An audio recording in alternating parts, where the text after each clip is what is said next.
हाय everyone, नमस्ते and welcome to pure science. आज की क्लास में हम देखेंगे child development and pedagogy CDP के अंतर्गत एक नया टॉपिक, अध्यापकों के लिए शारीरिक विकास के निहितार्थ, है ना। मतलब कि बच्चे, इसके पहले के वीडियो में हमने देखा है कि शारीरिक विकास बच्चों में किस किस प्रकार से होता है, कौन कौन से स्टेज में कैसे कैसे विकास होता है, ठीक है। जैसे शैशवावस्था में किस प्रकार से शरीर के अंगों का वृद्धि एवं विकास होता है, ठीक है। उसके बाद बाल्यावस्था में कैसा होता है, उसके बाद किशोरावस्था में किस प्रकार से वृद्धि होती है शरीर में, तो ये सब हमने देख लिया है, ठीक है। तो इसी के क्रम में यह आगे अगला वीडियो है, इसमें हम देखेंगे कि अध्यापक जो है शारीरिक विकास को ध्यान में रखते हुए किस प्रकार से बच्चों को हेल्प कर सकते हैं विद्यालय में, ठीक है। अध्यापक जो है ना, बच्चे की उम्र के अकॉर्डिंग कौन कौन से बच्चे किस किस उम्र में हैं उसको ध्यान में रखते हुए, है ना, किस किस प्रकार से बच्चों के पोषण में सहायक हो सकते हैं, है ना, उनको किस प्रकार से शिक्षा दे सकते हैं या अन्य कोई कार्य कर सकते हैं, इसको हम देखेंगे, ठीक है।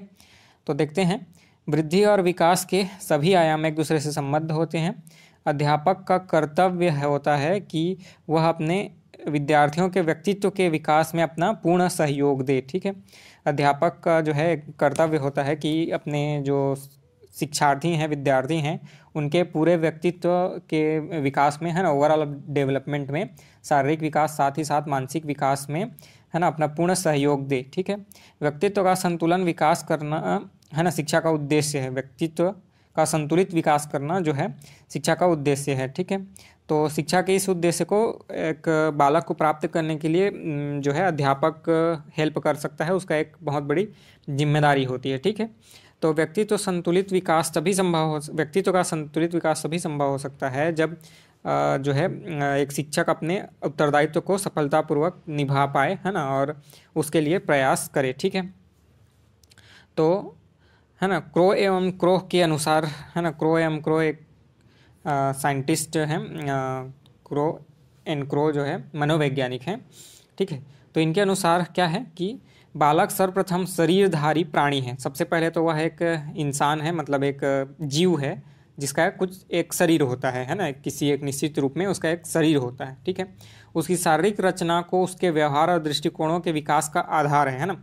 शारीरिक रचना जो है विकास का आधार होता है, किस विकास का, उसके व्यवहार के विकास का और उसके दृष्टिकोण के विकास का, उसके, है ना, मन मानसिक विकास का एक आधार होता है शरीर।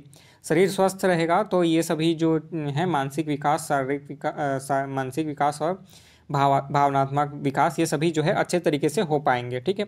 तो सबसे पहले जरूरी क्या है, शरीर का विकास होना, शरीर एक, है ना, अच्छे तरीके से विकसित हो पाए, यह ज़्यादा जरूरी है, ठीक है। अतः उसके शारीरिक विकास के रूपों का अध्ययन आवश्यक है, ठीक है। उसका शरीर किस प्रकार से विकसित होता है यह अध्ययन करना आवश्यक है, ठीक है। उसी को इंग्लिश में यहाँ पर कोट किया गया है, the child is the first and foremost a physical being, है ना, एक शरीरधारी प्राणी है। कोई भी एक जो बच्चा है उसका एक शरीर होता है, वह एक जीवधारी होता है, ठीक है। This physical continuous constitution is basic to the development of his attitude and behavior. Behavior और उसके attitude के विकास के लिए शरीर जो है इम्पोर्टेंट होता है, ठीक है। तो वही सब चीज़ क्रो एंड क्रो ने बोला है, ठीक है। अब हम आगे देखते हैं कि प्रशिक्षण के स्तर पर ही अध्यापकों को, मतलब जब वह बीएड डीएड कर रहे होते हैं, प्रशिक्षण प्राप्त कर रहे होते हैं, है ना, बच्चों को सिखाने के लिए, ठीक है। तो इसी स्तर पर ही, है ना, शारीरिक विकास के विभिन्न मुद्दों, कारकों, विशेषताओं का ज्ञान दिया जाना चाहिए, है ना, प्रशिक्षकों को।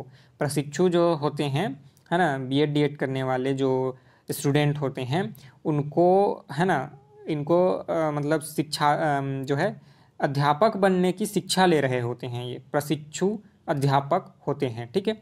तो इसी स्तर पर ही इनको शरीर के विभिन्न मुद्दों का, है ना, शरीर के विकास के विभिन्न मुद्दों का, कारकों का और उसके विशेषताओं का, साथ ही साथ उस पर पड़ने वाले प्रभावों का, है ना, ज्ञान दिया जाना आवश्यक होता है।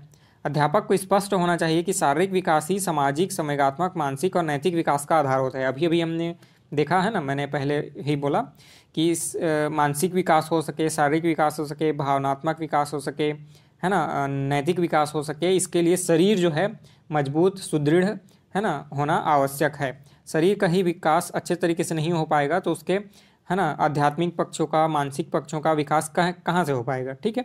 तो इसलिए शरीर जो है बेस है, ठीक है। शारीरिक विकास से परिचित अध्यापक प्रत्यक्ष और परोक्ष दोनों रूप से बालकों के शारीरिक विकास और शिक्षा के लक्ष्य को प्राप्त करने में अपनी भूमिका सफलतापूर्वक निर्वाह करते हैं या निभाते हैं, ठीक है।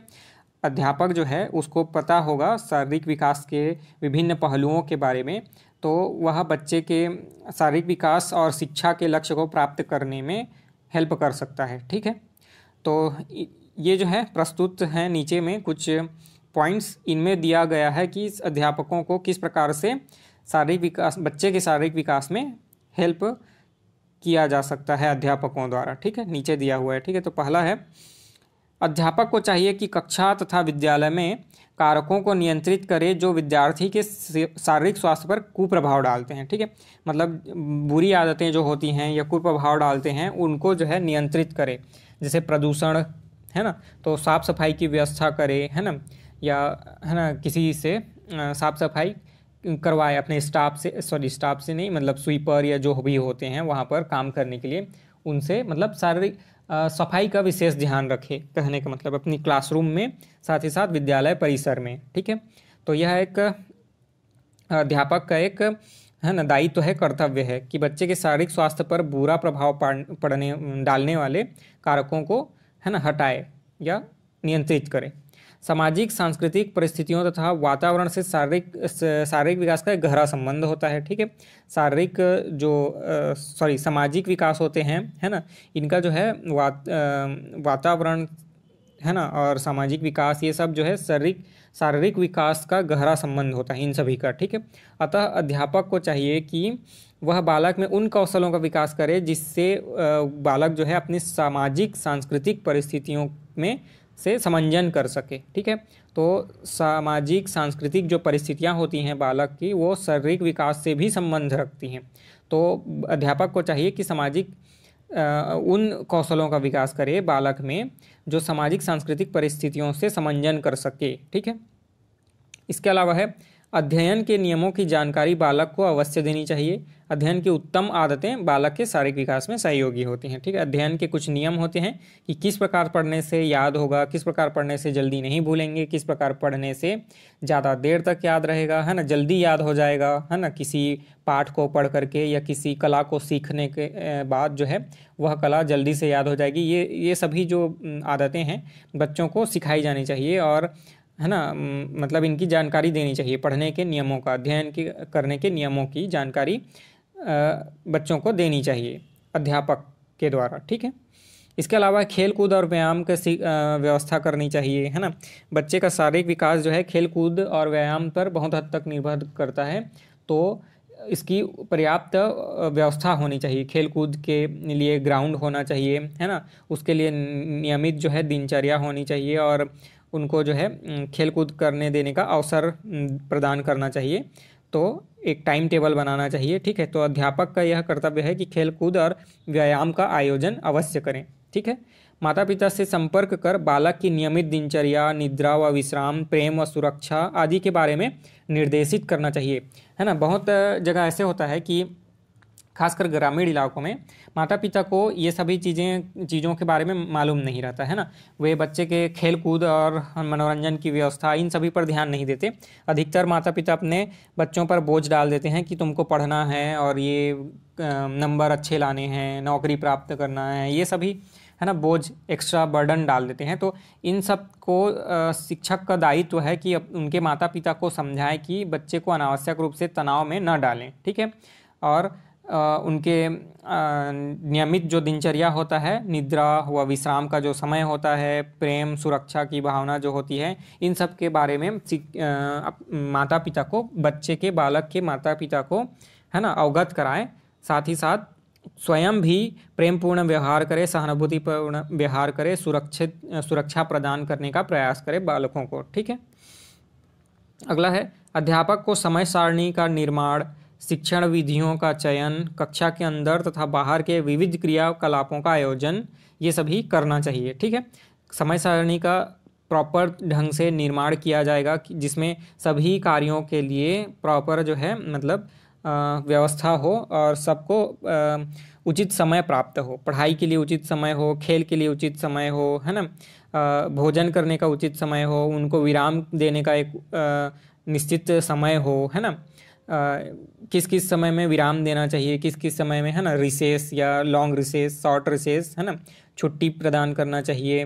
ठीक है, बालिकाओं के लिए, बालकों के लिए अलग अलग जो है शौचालय की व्यवस्था, है ना, वॉशरूम की व्यवस्था, उसमें सफाई की व्यवस्था, ये सभी जो है ध्यान देना चाहिए। साथ ही साथ समय सारणी का इस प्रकार से निर्माण करना चाहिए कि खेल कूद का भी समय शामिल हो उसमें, मनोरंजन का भी, है ना, कुछ समय मिल जाए, और साथ ही साथ साहित्यिक सांस्कृतिक कार्यक्रम के लिए, है ना, या कोई बच्चा जैसे किसी विशेष कला के लिए को सीखना चाहता है, तबला वादन हो गया, गिटार बजाना हो गया, या ड्राइंग पेंटिंग हो गया, तो ये सभी के लिए उचित समय भी प्रदान किया जाना चाहिए। इसके अलावा बाहर के विविध क्रियाकलापों का आयोजन किया जाना चाहिए, गृह कार्य भी प्रदान किया जाना चाहिए, ताकि बच्चा जो है इंगेज्ड रहे, है ना, घर के बाहर स्कूल के बाहर भी, घर जाता है तो वह कुछ समय पढ़ाई में भी लगाए।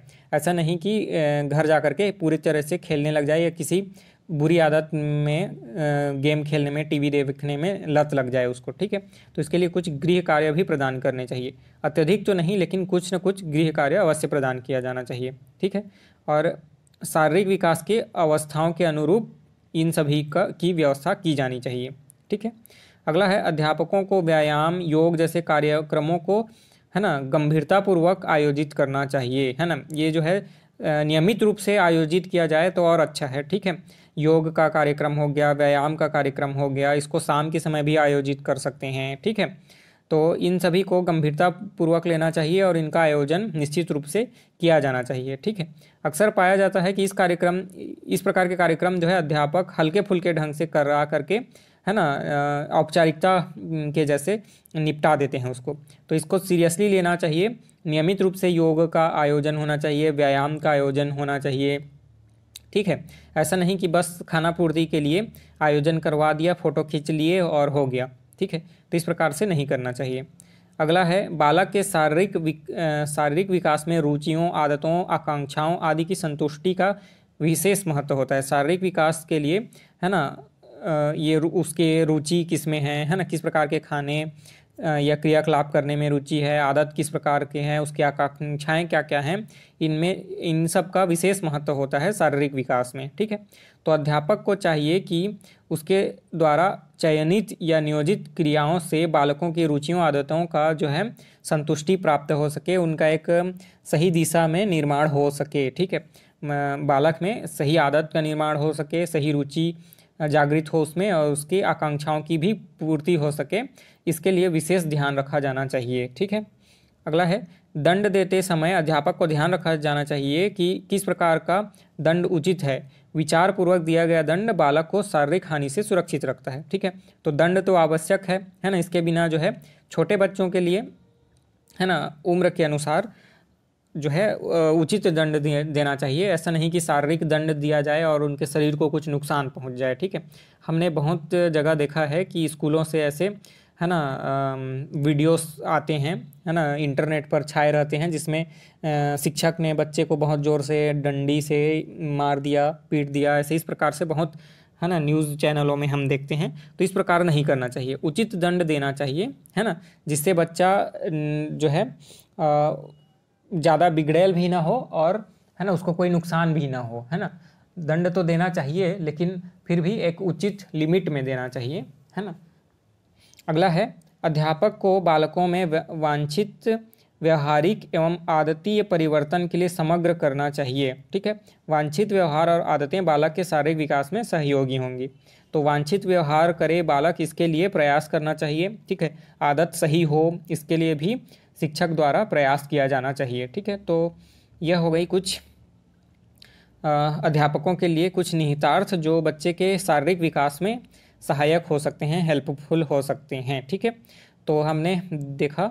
इसके बाद अगले वीडियो में हम देखेंगे गामक विकास, है ना, गामक विकास यानी मोटर डेवलपमेंट क्या होता है, मोटर डेवलपमेंट का अर्थ क्या होता है, उसकी विशेषताएं क्या होती हैं, इनको हम देखेंगे अगले वीडियो में।